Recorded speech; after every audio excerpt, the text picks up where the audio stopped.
Walay angay kabalakan ang mga dumuduong ug bakasyonista sa Negros Oriental nga buot mo bisita sa lalawigan karong umabot Semana Santa ug karong ting-init. Kini gumikan kay pabiling luwas ang naasoyng lalawigan sa mga daotang elemento. Mao kini ang giklaro sa spokesperson ni Regional Director Police Brigadier General Anthony Aberin nga si Police Lieutenant Colonel Gerard S. Pilare.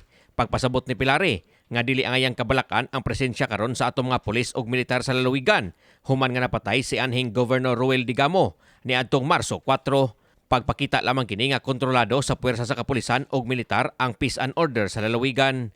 Kini bisan pa man nagpadayon pa ang mga operasyon karon sa PNP ug militar sa mga posibleng nahabiling mga sospek sa pagpatay ni Digamo ug sa laing 8 ka mga individual. Gawa sa mga bakasyonista ug dumuduong, wala usay angay kabalakan ang mga negosyante nga buot mubo og puhunan sa lalawigan. Sanglit pabiling hapsay ug malinaw ang naasoyng lalawigan sumala ni Pilare.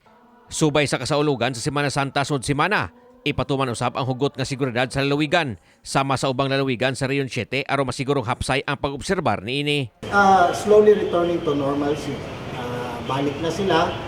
Everything now is going back to places. No? Security is still heightened because of the ongoing pursuit operation. Kita ninyo na pa joint task force dito karon ga-operate.